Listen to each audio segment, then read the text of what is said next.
The following is brought to you by Bleacher Report. If you guys want to check out my live post-game reaction show for the preseason, make sure to have the Bleacher Report app downloaded and ready to fire up right after the game. You'll find me in the Chargers section. Bolt up. Shout out to everybody in the chat, man. What a great night for Chargers football. We good to go. We're on that Bleacher Report now, man. Have we made it? Are we on that Bleacher Report? Yeah, audio works. We sound good. We're all good. Okay, yeah, first episode, right? First episode. Something has got to break. As a lot of you guys saw in my stream, too, we had issues accessing the game. When we first started out, we missed like the first half of the first quarter, but still not too bad. We were able to go in there and check things out and figure out, what was going on. Now back here with the audio, we are good to go now. Welcome to Bleacher Report with the director. We finally got everything sorted out. How was that game tonight, Bull fam? Hit me up in the chat if you guys had a good time tonight watching the Chargers game, checking out some of the rookies and some of those guys coming in with their first NFL action in the preseason.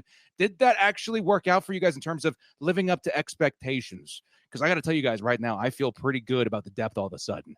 A lot of us certainly maybe not super stoked on some of the situations at specific position groups. I think a lot of that was alleviated today with some of the stuff we saw in the depth at certain positions. There's still one position group that I think the Chargers could use some extra help in. I do expect them to do something with the time we have left in the offseason. But before that, I do want to talk a little bit about some of the good things that we saw. So it should be a pretty good time. Let's see who's like people in the chat today, man. It's the first time they're kind of letting me do free reign. So we're going to do things kind of the way I like to do them. Okay. We got people in the chat, some shout outs, right?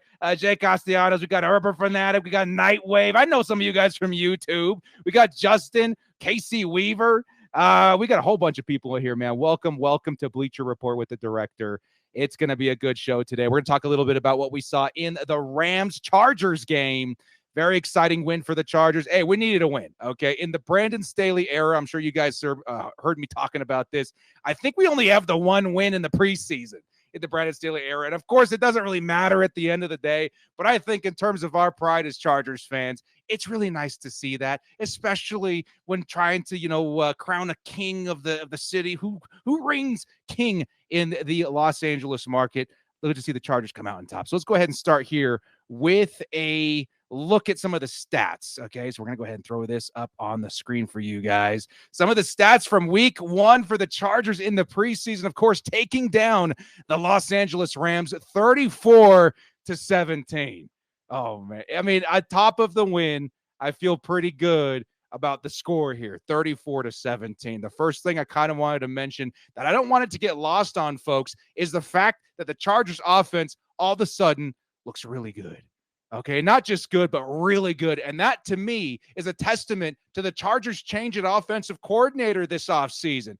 Kellen Moore went out there in a preseason game and showed the Chargers fans, you're in good hands, baby. There's a reason why Kellen Moore was up for head coach a couple of years ago, right? There's a very highly commodity, like a coaching candidate.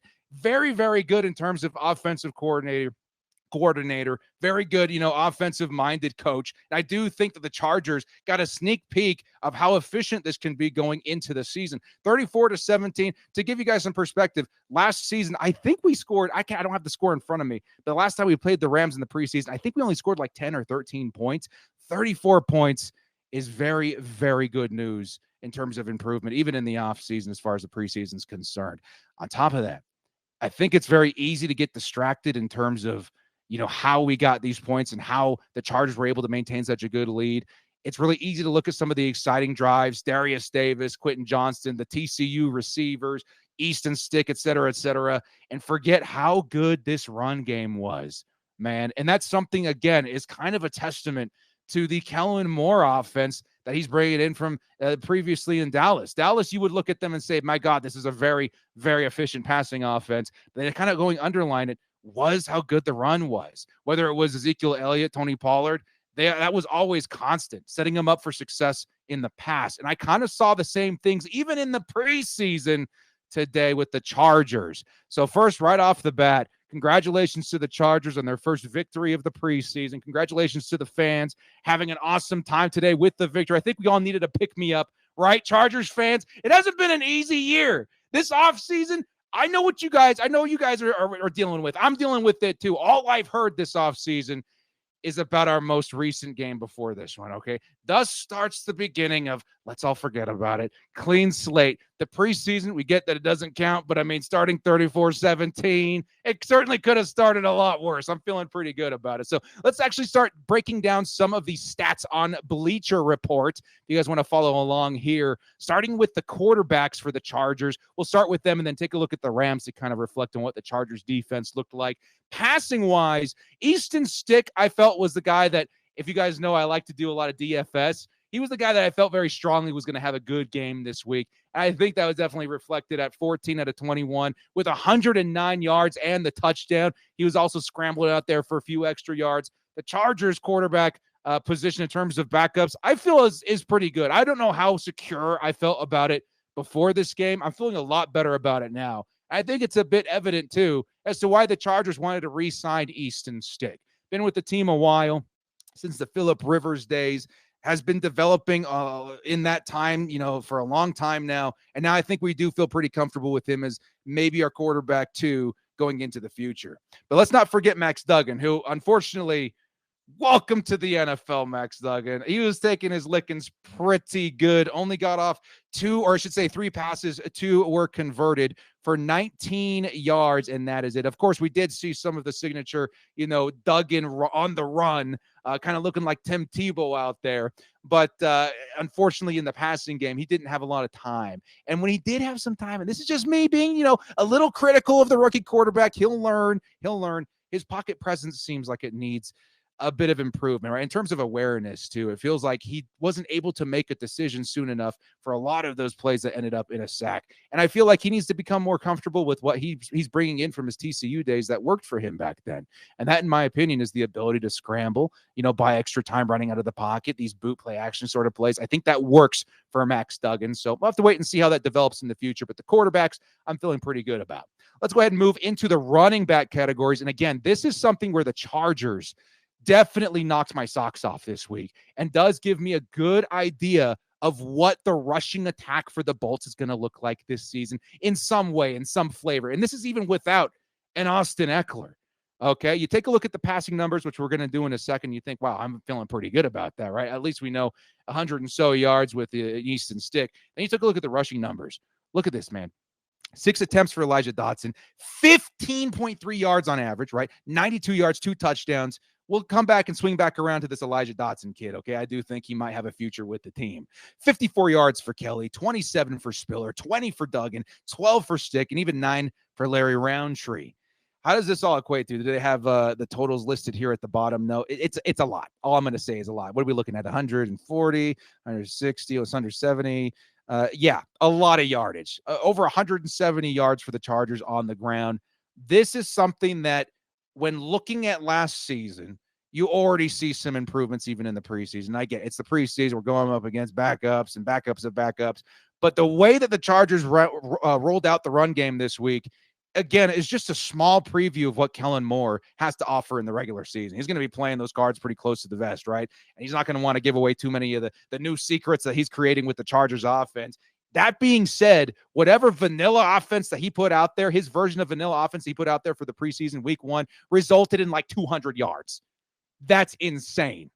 Okay, and that's going to give us so much more to work with in the regular season when the Chargers are all of a sudden a threat on the ground as well. The Chargers were among, 28th in the league last season in terms of rushing. That wasn't great. That was bad. This season, I do expect a significant jump. And that's because, again, a signature of the Kellen Moore offense is a very good run game. And I'm starting to feel very good about it. Not just in terms of, statage and all that kind of stuff, but the guys behind an Austin Eckler all of a sudden. I think we also have to remember that Austin Eckler, very good running back. I think we all look at him and we think of him, as that fantasy running back. He scored like 40 touchdowns. The dude's primarily a receiving back as well. You think about him as a receiver. But in the Kellen Moore offense, we may see a bit of a switch this season. Because of the running backs on the roster, Eckler is definitely tops, right? He's the guy. He's the Chargers RB1. I want to see what he can do with this game plan of a Kellen Moore. I think he's going to have a pretty good time. Now, speaking of the backups, I'm sure Austin Eckler is super excited. If you're a Chargers fan, you know that he's definitely been hoping that we get a good, solid backup behind him for a long time. I think we finally have signs of that. As of right now, I feel very good about Joshua Kelly being the Chargers running back too. I feel like he's starting to fulfill that role of like a power back, if you want to call that. for the Chargers offense is what we really needed for a long time. Of course, you guys know how I feel about Xander Horvath. I hope they get him more involved. But still, Joshua Kelly's looking very good. He looked really good throughout the entirety of the game. Isaiah Spiller, who, again, he only got, 5 carries, 27 yards, average of 5.4. That's not bad. But he got involved a lot in the pass game, too, which I think could be his role in the future. But I think the star of the game tonight, which, of course, he's going to get more opportunity for the most part, maybe more looks, Elijah Dotson. What's crazy is that on only 6 attempts, he logged 92 yards on the ground. What do we feel about Elijah Dotson all of a sudden, man? I don't know, dude. I feel very good about this guy. There are some people making some, observations in terms of comparisons to some of the all-time great Chargers. I think it's very easy to see, the stature, maybe the number or whatever, and think, hey, that kind of reminds me of this guy. Maybe a little lightning bug in him. Maybe a little, again, it could sound blasphemous to a lot of Chargers fans, but I'm going to say it. One guy in my chat said, hey, man, that cut reminded me a little bit of LT. I got LT flashbacks. Of course, I would never compare Elijah Dotson to LaDainian Tomlinson. Of course not. But that cut was pretty nice. And the way that he attacked the sideline right after, the burst that this man had, the speed, I think Elijah Dotson setting himself up for success. And if you guys are wondering, director, I don't know how good I feel about an undrafted free agent, et cetera, et cetera. Remember that the Chargers are one of those teams that just know they have like the undrafted free agent whisperers. They got that superpower of, man, we can pick them out. And I feel like Elijah Dotson, at least right now, feels like that guy to me. Like if there was one guy who's like, hey, that undrafted free agent could pan out for the Chargers, it might end up being him. Keep an eye out. As for other guys like Larry Roundtree, I didn't see any Tyler Huseman out there today. I don't know what their futures look like. Now let's take a look at the receiving corps today, because this was one point of emphasis. If you guys follow me on YouTube, you guys will see the videos I put out in preparations for the games and stuff like that. In some of those videos, one of the biggest things that I was definitely looking for was the wide receivers. I feel like the wide receivers and the way that the Chargers rolled out with them, who was getting any of the work in terms of, who they're trusting out there at the top of the game versus the bottom of the game was very important, because I feel like there's a lot of good talent at wide receiver for the Chargers in terms of backups. And I think we saw that on display today. It's going to be tough for these coaches to make any sort of cuts this season, man. The wide receiver room looks really, really good. Keelan Doss, 4 targets, 3 receptions, 39 yards, solid. We'll get to Darius Davis in a second, who only had the 2 receptions, but my God, dude, we'll get into that in a minute. Bynum, I think a backup. I thought he was a backup running back. Turns out he's a wide receiver. Trying to get him involved. I saw him in a lot of streaks and wheels and stuff like that. 13 yards for him. Donald Parham, Isaiah Spiller, there it is, 2 for 11. Definitely not bad. And, of course, Quentin Johnson, who we'll talk about here in just a second, too. But I want to start at wide receiver with, again, a guy that I told you guys my top wide receivers are my top players to look for in this game. At the very top of that list was Darius Davis, and he did not disappoint. Now, for the Chargers, he's going to serve a couple of different purposes, right? Of course, we're going to look at this guy and say, hey, he scored 6 touchdowns at TCU in special teams. That's pretty impressive. Let's see what he's got in the NFL. I feel like right now, first game in the NFL, dudes. The dude takes it back for an 80-yard return, 81-yard return. Oh, my God. As a Chargers fan who has seen so much grief come from the special teams unit for so long, it just feels like now we're starting to hit that curve of it starting to find its identity. To see that in the first game of a preseason game, it gives me a lot of hope for what the special team unit could become this season. And special teams, if you're a Chargers fan, could be the reason for a lot of their downfalls in previous seasons, right? Special teams responsible for a lot of the, we'll say, dropped games, spectacular drop games of the Chargers in the past. To see them rise to that occasion is a pretty big deal. Now we got Darius Davis, a solid returner, brings it back for a touchdown. Chargers fandom was hype all over the place, right? You take a look at Cameron Dicker, right? This dude absolutely came out of nowhere. We got ourselves a kicker all of a sudden. Special teams is looking good. That's all I'm going to say. Now, in terms of his work as a receiver, his 2 receptions actually did impress me quite a bit. One of them, maybe, actually both of them, they both really did impress me. The first one I recall was it looked like a hitch route that he then turned around and blitzed towards the sideline, taking it for 10 plus yards and a first down. That dude, I think, had 7 yards or so to run before hitting that first down, while also needing to stop the clock. I think that was pretty critical there. That's pretty cool. We finally got some speed. And that's something, again, that was just an underneath route. That was just underneath, right? And he takes it to the sideline. Imagine this man with Justin Herbert, one of the biggest arms in the NFL. Imagine the kind of air that Justin can put under that ball and the kind of speed that we all of a sudden have access to with the Darius Davis. I think the Chargers' plans may have just expanded a little bit for this man. And then the second play, which again I think is very noteworthy. I don't remember what the route was. It might have been an out route, but he did end up taking a lot of contact while trying to make that catch, and he did come down with that catch, which tells me that again, you want to go beyond just the speed factor when it comes to wide receivers. We've seen a lot of really fast wide receivers, like a John Ross, for example. They just couldn't bring it all together with the other elements of their game. Darius Davis today proved to me that he has more than just the speed. He's got the mitts, the ability to get open, good vision, and then, of course, the ability to take a touchdown to the house off a punt. That's something that Chargers fans have been waiting to see a while, man. Super excited, super excited. Let's go ahead and continue moving down here to Quentin Johnston. Now, unfortunately, my stream was having issues, so I didn't get to see the first couple of plays for Quentin Johnston. As far as I recall, he had a couple of opportunities that were dropped. He had a couple opportunities where maybe I think one was caught for negative yards. The other one was caught for 4 yards.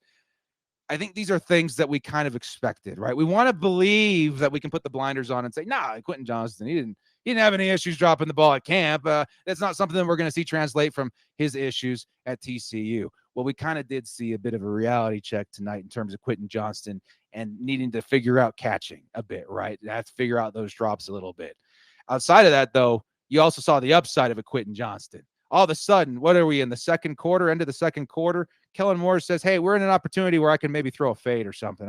I see Quentin Johnston. I see the goal line. Let's see if we can draw something up to get him involved, see what we got in terms of talent there. And instead of lining him up on the outside like I expected him to, they lined him up in the slot. That dude, what was his name? County or something like that. The DB had no shot versus QJ in the slot. QJ hauls in his first touchdown as a Charger in the preseason.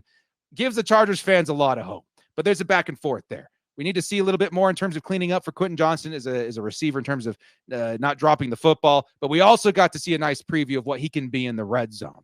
Chargers in the red zone need to improve from last season. I think that's a big reason why Quentin Johnston was brought on board too. All right.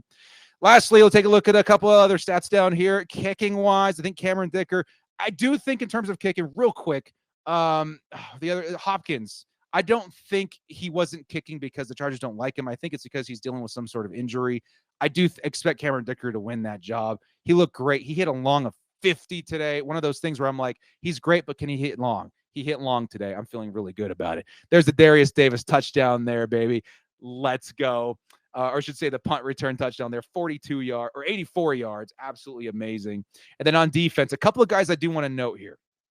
Some of the guys that struggled, Tywan Mullen was getting picked on all day. I don't know how many yards that he allowed, but he ended up kind of getting banged up at the end of that game. I would expect he's probably a cut candidate. Him and Uzandima, too, as I can't say his name. These guys struggled a lot. But outside of that, I saw a lot of really, really good things in terms of our depth.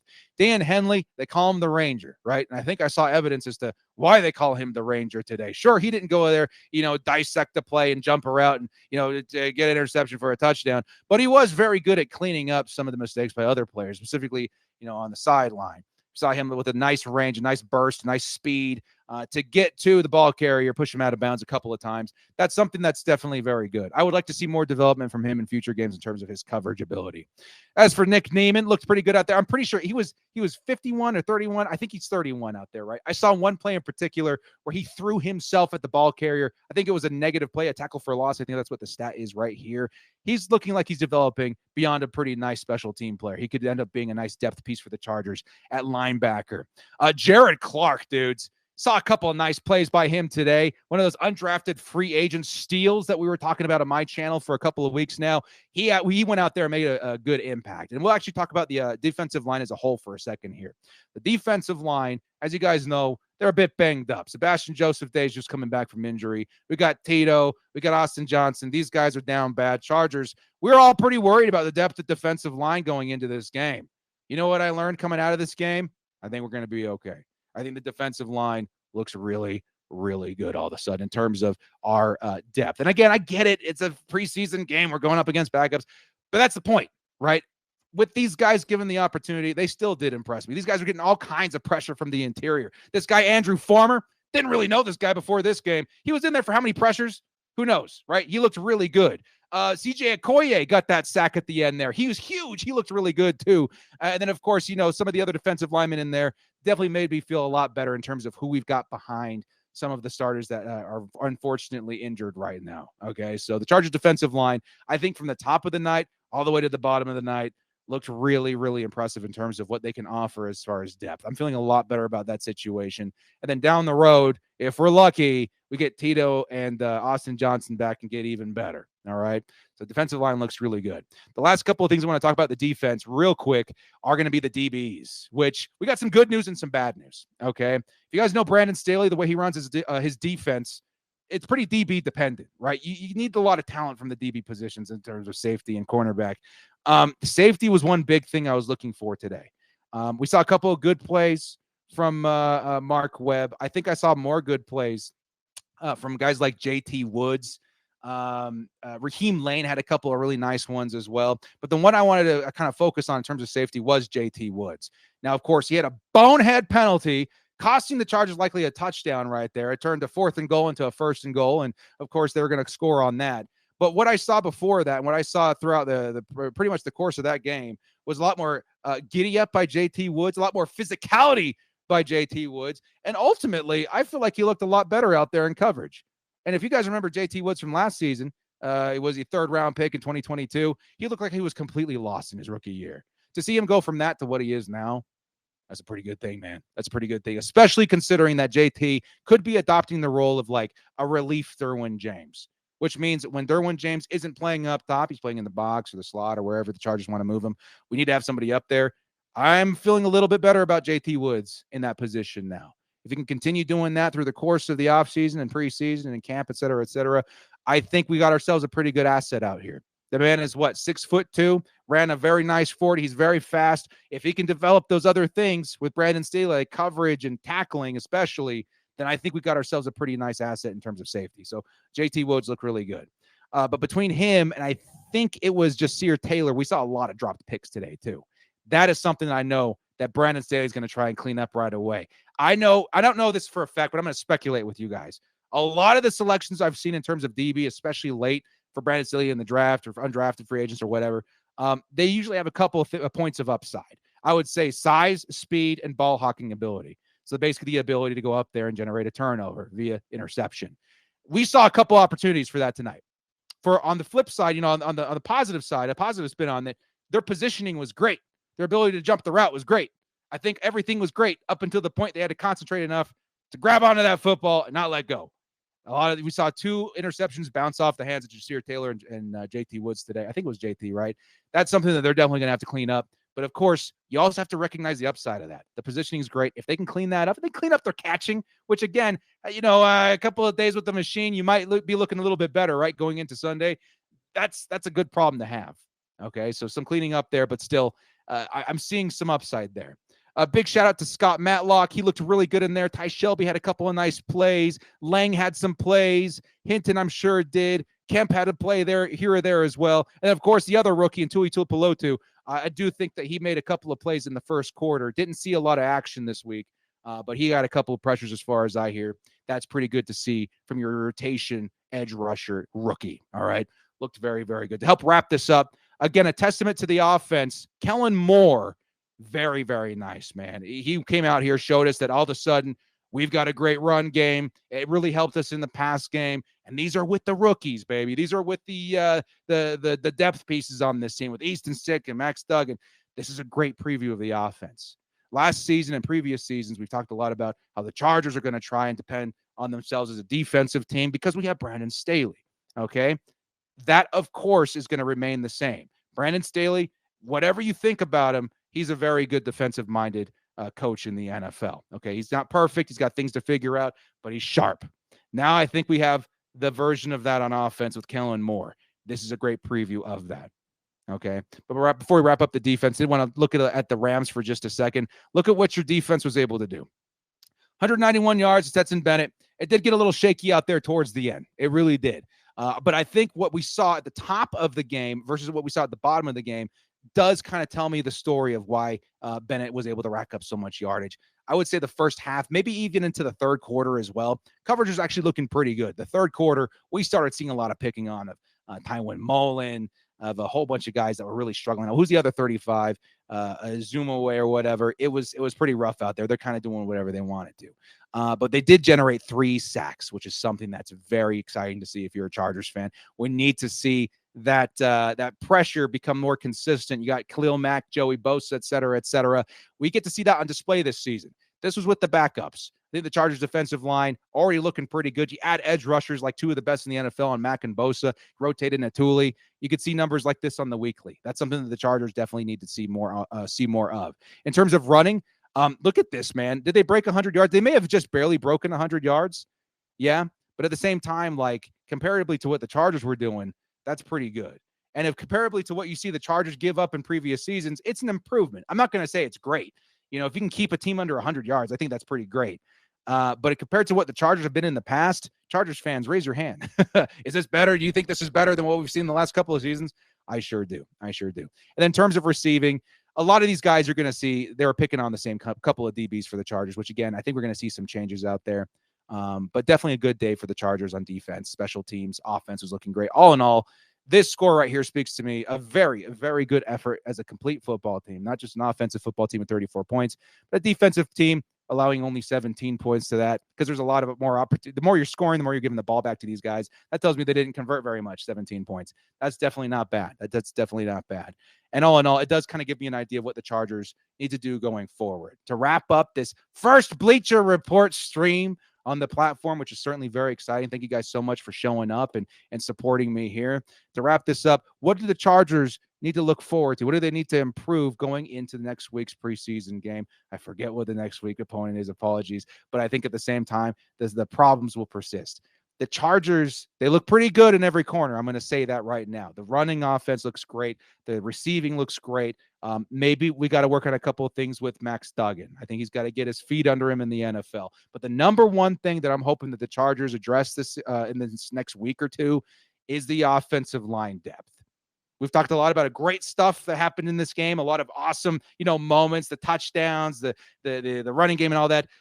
The offensive line is going to need some work. Okay. And I do think that at the top of the week or the top of the game today, we saw some good stuff in terms of the depth. But as we got into the second half, it really started to fall apart. And for the most part, I think it wouldn't worry me so much if we didn't already have some issues with a guy like Trey Pipkins, right? If I wasn't so sure who our swing tackle was going to be. Some of these positions on the offensive line, we might want to consider a cut here or there and adding a guy before going into the regular season, because it was a bit brutal out there, especially as soon as Max Duggan took the field. That pocket was collapsing pretty consistently. So in the chat real quick, guys, a couple of minutes here if you want me to answer a couple of questions. I know I kind of took over this whole stream. We'll give us 5 minutes, 10 minutes or so to answer some questions in the comment section. Let me hear it from you guys down here. What do you guys think of the first day? Give me some of your favorite moments, some of the things I think you guys are hoping to see next week. Yeah, I think that's a good question. What do you hope to see next week? Let's go ahead and actually click on the Chargers here on Bleacher Report and see who the next on the schedule is here. Oop. Schedule. Who we're playing next in the preseason. It's going to be the Saints. The Saints. Who are you hoping the Chargers versus the Saints kind of pop off against with? Says Hugo, what's up? The doorman boss. He says there were some ups and downs, but a successful preseason game one. Definitely good preview of what the Chargers can expect there. Chat is buzzing. Some of these things, we'll scroll through these too as well as we're answering some questions. Everybody's loving the TCU receivers. Very, very fun times in there. Quentin Johnson touchdown. Let's see another QJ touchdown. Raise your hand if you guys watch the Sim series on my channel. In the Sim series, spoiler alert, I think the first 4 out of 5 games, QJ was coming down with tutties. I would like to see that more in the preseason, get us hyped for the regular season. You guys, without a doubt, want to see Darius Davis in action more? I absolutely do as well. I think something is brewing with Darius Davis in terms of, his utility with the team. I think that he's going to turn into more than just a special teams guy. I think he could certainly turn into an asset on the offense as far as a wide receiver is concerned, whether it be trick plays, whether it be deep. I think he's going to have a spot on the team with that. Do you think we got our second running back now? I think we've solidified that I like Joshua Kelly. I think they're going to kind of feel the same way about that too. But I do think that Elijah Dotson has just thrown a wrench into their plans. I know that they're really high on Isaiah Spiller. He looked great today too. Joshua Kelly looked great, but we might need to make room for this Elijah Dotson guy now too, because my goodness, dude, some of that one cut, right? And he did it twice this game. That cut to the outside, the sprint to the end zone. that's something that you're definitely going to have to pay attention to. Next week, Dad AMS wants to, or AM67 wants to see Horvath touchdown. I would love to see Horvath more involved next week as well. How many running backs do you think we're going to carry? At this point, I think 4 is maybe on the table. Maybe on the table. You're hyped for Darius Davis. Everyone wants to see Darius Davis. Hugo says he wants to see Scott Matlock solid too. Maybe next week as well. Should be a good time. Well, guys, thank you so much for joining me. This has been the director on the Bleacher Report. What are we doing here, Bleacher Report? I hope that you guys had a good time in here. Obviously, I can't wait to go back and see what you guys thought and said. I was trying to read this the chat the whole time too, but it's pretty hyped to be out here. Thank you, Bleacher Report, for having me. Excited to be back. I think there's plans for me to be back for the next week's game as well after the fact, just like we did here. Hopefully there's no technical difficulties that time. But if anything, guys, welcome back NFL football. Welcome back Los Angeles Chargers. Welcome back Bolt fam. And certainly welcome to the team, our TCU wide receivers of Quentin Johnson, Darius Davis. Certainly went out there and put on a show. And please, for the love of God, let's not forget to thank, and get hyped about our brand new OC and Kellen Moore. I think if you're going to take one narrative away from this game, outside of the TCU receivers, outside a lot of things, it's that we got ourselves a freaking offensive coordinator, man. Let's go. Let's go. Well, thank you guys so much for joining me. This has been the director on Bleacher Report. Definitely make sure to hit us up on YouTube. Hit us up here on Bleacher Report. I think you can follow me on this platform, so you could definitely see, I think it would be notifications or something when I go live here. Should be a good time. Well, guys, thank you again. We'll catch you next time. And as always, bolt up, stay frosty, and let's go, Chargers. Bolt up, baby. Let's go.